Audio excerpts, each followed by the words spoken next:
Hoje eu queria começar de uma forma um pouquinho diferente. Se a gente tem uma intercorrência policial, se infelizmente a gente é vítima de um assalto, se levarem o nosso carro, por exemplo, a gente sai do carro, e você ficou com o celular na mão, qual é a primeira coisa que a gente faz? A gente liga para a polícia. Se você está andando na rua e passa por alguém que desmaia na sua frente, nós, que não somos médicos, o que nós fazemos? Nós ligamos para o SAMU, ligamos para o socorro. Então eu queria que vocês abrissem no Salmo 18, no verso 6.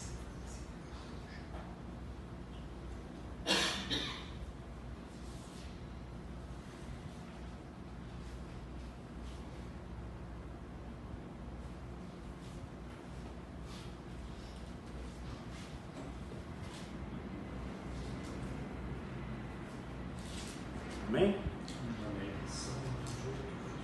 Diz assim, na minha aflição clamei ao Senhor, gritei por socorro ao meu Deus.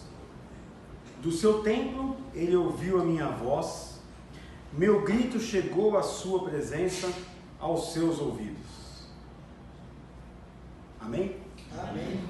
Amém. Então, no momento da nossa aflição, no momento da nossa angústia, no momento do nosso socorro, o que nós estamos fazendo? A gente pega o celular e liga para alguém, a gente só lamenta, a gente só chora e não toma atitude nenhuma, a gente liga para um amigo mais próximo, um parente, mas também ligou, contou o problema, se vitimizou. E o que nós estamos fazendo? Davi, neste salmo, a história diz que foi logo depois das batalhas, de duas batalhas que ele tinha feito, mas pode ter sido durante ou antes, não dá para saber precisamente. Mas o que ele diz? Ele, no desespero, como um pedido de socorro, ele clamou ao Senhor. Olha só o que diz no verso 5. As cordas do Sheol me envolveram, os laços da morte me alcançaram. Olha como ele estava desesperado. Sheol significa, em hebraico, sepultura. Seria as cordas do sepultar. Que diz assim, e quer dizer, com essa expressão, ela quer dizer assim, apanhado pela morte e amarrado como um prisioneiro no sepulcro. Quantos de nós não nos encontramos assim? E não falamos para ninguém? Ou até falamos com uma ou duas pessoas. Quanto de nós não estamos numa prisão espiritual? Por dentro, a nossa alma está gritando. Tem gente que deixa transparecer, mas tem gente que faz como aquela viúva que tem um filho, e quando o filho falece, ela está indo embora atrás do profeta, porque ela não pediu para ter o filho. E aí o profeta avista de longe, manda lá um assistente dele, falou, vai lá ver o que ela quer. E aí ele pergunta para ela assim, tá tudo bem? Ela tinha acabado de perder o filho. O único filho, era viúva, era o companheiro dela, e ela fala, tá tudo bem, eu quero falar com o profeta. Ela teve atitude, e foi falar com quem prometeu o filho. Ela chegou e falou assim, não te pedi nada. Qual é a nossa atitude mediante a aflição? Nós já vimos esse caso, ela foi falar com o profeta. Davi, no momento que ele está pela morte, e aí a morte é espiritual, ele está rodeado também dos seus inimigos, ele procurou quem? Ele não ligou para 190, ele não liga para o SAMU. Essa analogia que eu fiz são as alternativas que a gente tem no nosso dia a dia. Mas Davi faz o quê? Na minha aflição, clamei ao Senhor, gritei por socorro ao meu Deus. Deixa eu te falar uma coisa.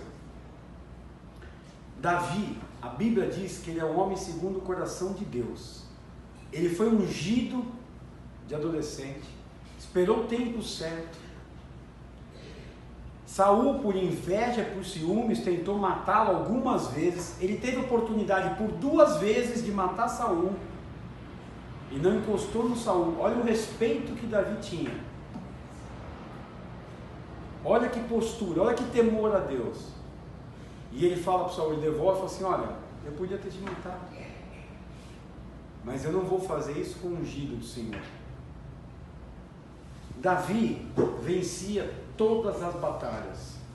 Davi tinha um encontro com Deus nas orações todo dia. Davi não ia para uma batalha sem antes falasse com Deus. E não importa o número de soldados que Davi tinha, Deus dava a estratégia e Davi vencia as batalhas. E a Bíblia diz: na minha aflição. E aí eu te pergunto hoje, qual é a tua aflição? E na tua aflição, qual é a tua atitude? E se Davi era um homem segundo o coração de Deus, era um homem que tinha intimidade com Deus, ele tem aflição. Ei, não é problema nós termos aflição,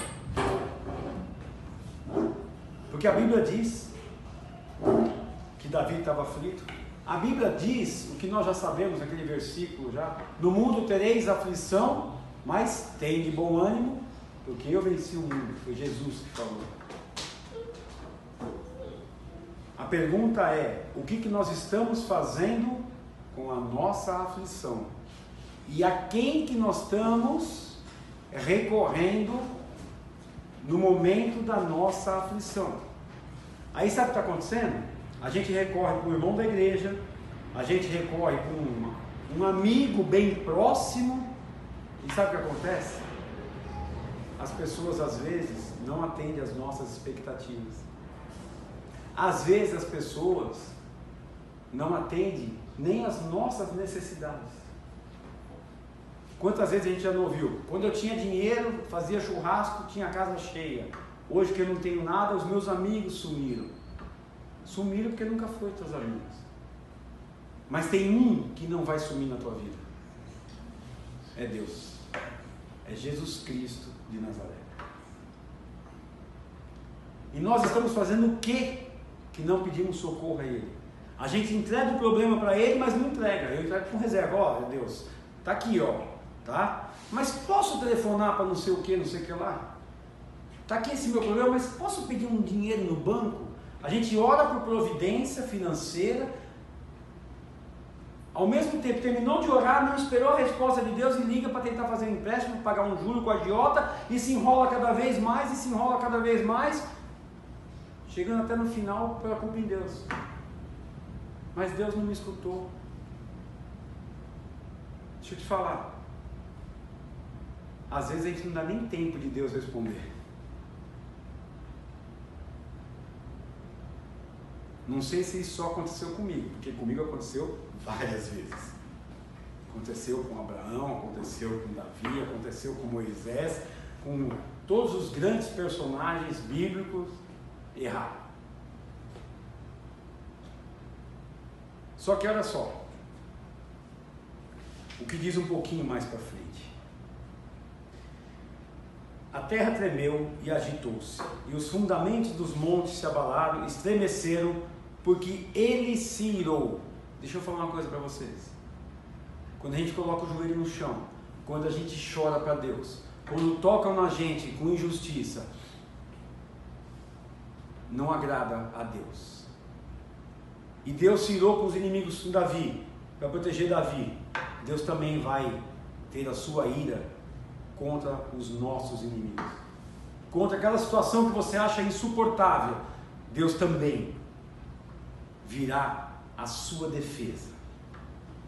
Ele virá a seu favor. Olha só o que diz aqui. Das suas narinas subiu fumaça, da sua boca saíram brasas vivas e fogo consumidor. E lá no versículo 14, atirou suas flechas e dispersou meus inimigos, com seus raios os derrotou. Olha que coisa linda.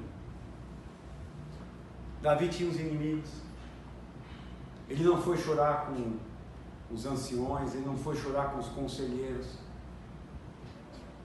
ele não juntou a guarda para tentar ver o que ele fazia, ele simplesmente clamei ao Senhor, gritei por socorro. E Davi esperou o defender de Deus. Quantas vezes a gente não consegue aguardar Deus nos defender? Quantas vezes a gente não consegue aguardar Deus entrar com a providência na nossa vida? E a gente quer atropelar. E a nossa maldita mania de tentar ajudar a Deus. Deixa eu te falar, Deus não precisa da tua ajuda e nem da minha ajuda. Nós é que precisamos da ajuda de Deus. E no dia a dia nós estamos invertendo as coisas. Nós estamos invertendo os papéis. A gente quer também sair resolvendo o problema de todo mundo. A gente nem ora para perguntar para Deus: Deus, o que eu faço? A gente abre um negócio, não consulta a Deus, depois fala assim: Deus me deu um negócio. Eu ouço isso, até tenho um pouco de medo, eu estremeço um pouco, falo: Deus te deu um negócio? Foi. Você orou para Deus para pedir um negócio, você abriu jejum, seja o que você fez, você orou acerca disso? Não, mas Deus me deu. Eu falei: como é que Deus te deu, você não pediu? Ah não, mas a Bíblia diz que Ele te dá infinitamente mais do que você pede. Opa, é do que você pede. Deus atende os anseios do nosso coração, mas as pessoas têm colocado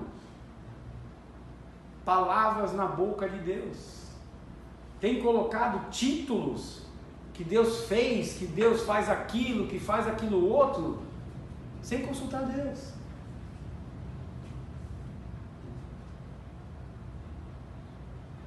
Hoje eu coloquei um videozinho que dizia assim: se Deus é por nós, está em Romanos, quem será contra nós? Esse versículo ele é lindo, mas eu te pergunto, se Deus é por nós, mas Ele só pode ser por nós se nós estivermos com Ele. E o que significa estar com Ele? É estar na presença, é estar em obediência, é seguir os mandamentos, e principalmente aquele que Ele mandou, bem claro e explícito: amar a Deus sobre todas as coisas. E aí, ao invés de a gente ler a Bíblia no dia, ou a gente vir num culto, ou a gente fazer alguma coisa, não, mas hoje tem um churrasco, tem ali, hoje tem não sei o quê. E no dia a dia a gente sempre está deixando Deus para trás. Enquanto Ele diz: amai a Deus acima de tudo. Buscai a justiça e o reino de Deus, e as demais coisas lhe serão acrescentadas. Nós estamos buscando a justiça de Deus? Ou nós estamos querendo fazer a própria justiça, ajudando a Deus? Nós estamos buscando o reino de Deus? Nós estamos orando diariamente? Ou a gente só ora quando aperta o calo, quando dói, ou quando precisa de alguma coisa? E mesmo assim, Ele é tão bondoso, Ele é tão misericordioso, que só a graça dele já nos basta. Mesmo a gente não estando com Ele todo dia, dando atenção para Ele, amando Ele como Ele merece, glorificando o nome dEle como deveria, dando a importância dEle na nossa vida, quando a gente pede, com o coração quebrantado, Ele nos atende. Davi, quando errou, pecou e pecou feio, até a criança nascer, ele entrava na presença do Senhor e continuou vencendo as batalhas. E mesmo com o pecado, Deus continuava atendendo Davi. Só que as consequências vêm. E nós não podemos culpar a Deus pelas consequências dos nossos erros. Olha o que diz aqui, no verso 17. Livrou-me do meu inimigo poderoso, dos meus adversários, fortes demais para mim. Eles me atacaram no dia da minha desgraça, mas o Senhor foi o meu amparo. Ele me deu total libertação, livrou-me, porque me quer bem. A palavra diz aqui que livrou-me do meu inimigo poderoso, dos meus adversários, forte demais para mim. Eu te pergunto, qual que é o teu inimigo hoje?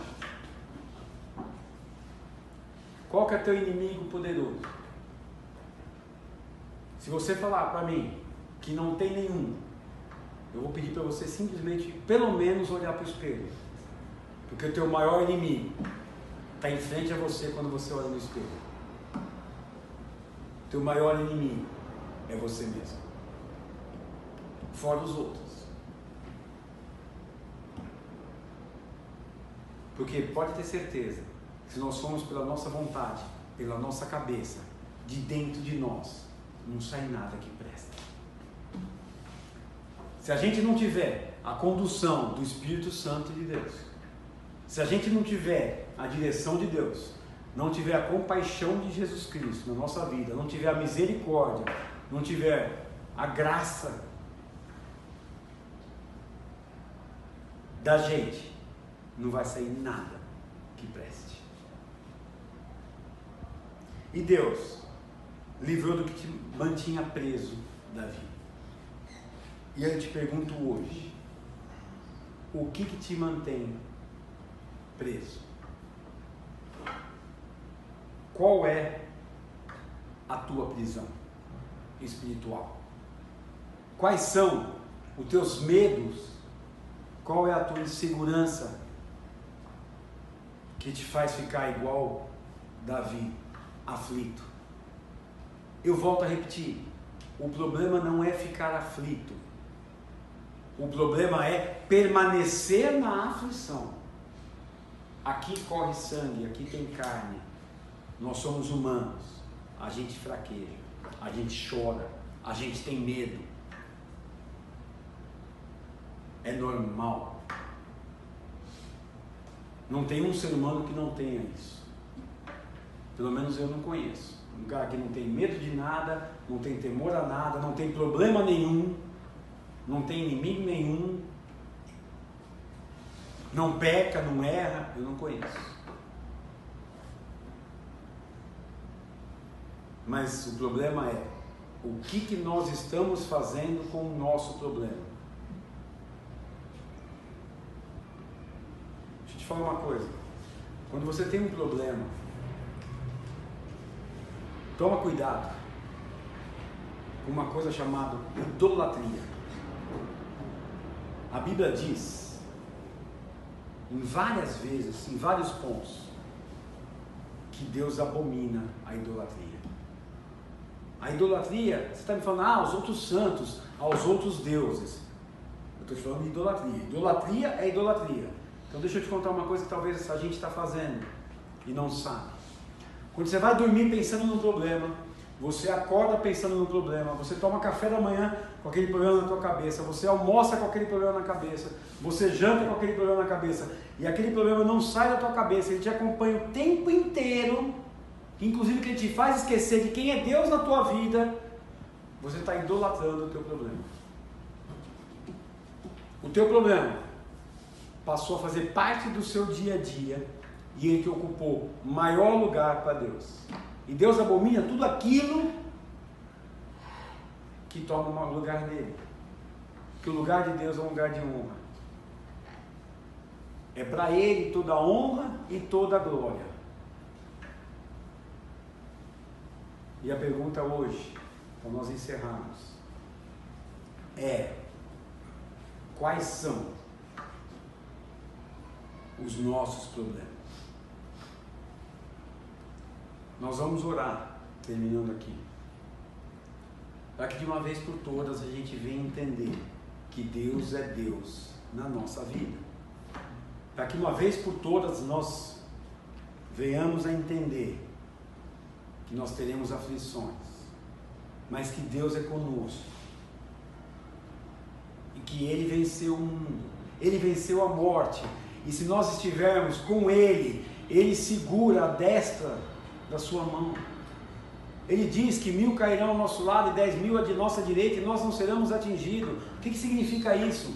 Você não vai para um campo de batalha e vai ter 11.000 pessoas, 10.000 vão cair. Não!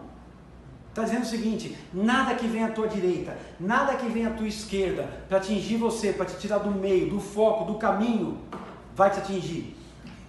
Porque Deus é com você. O inimigo, as coisas do mundo, não podem tocar em você sem a permissão de Deus. E assim como Deus fez com Jó, que ele falou, pode tirar o que ele tem, toca nele, mas não toca a vida. Pode ver que as 2 vezes Deus deu ordem a Satanás, tira tudo que ele tem, porque Satanás falou assim, é fácil, foi Deus que falou, tá vendo aquele lá, ó, é meu filho, aquele lá não me nega. Satanás falou o que para ele? Nós já sabemos a história. Não nega porque ele tem tudo. Ele falou, pode tirar tudo. Não contente, no dia seguinte o trem volta. E aí que ele fala, mas ele tem saúde, tem tudo. Então tá, toca na saúde dele, mas não tira-lhe a vida. Então se você está passando por um momento hoje de aflição, edifica a sua fé, fortaleça a sua fé. Porque se você está passando, é com a permissão de Deus. E Deus não vai permitir que você passe mais do que você suporta passar. Porque Ele é Deus. Ele é Deus de justiça. Ele é justo. A palavra, se nós lermos, não basta só ler, basta viver. A palavra diz, o choro pode durar uma noite, mas a alegria vem pela manhã. A gente sabe os versículos, mas a gente não está conseguindo no dia a dia de hoje viver os versículos. É fácil? Não. Mas eu li a Bíblia algumas vezes. Eu não vi nenhum pedaço da Bíblia. O Guerra está aí, que leu muito mais do que eu, conhece muito mais do que eu.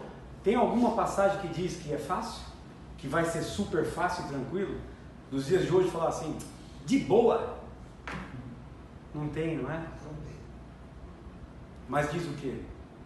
Que vale a pena. Que vale a pena. Que tem a eternidade. Que Ele vem nos buscar.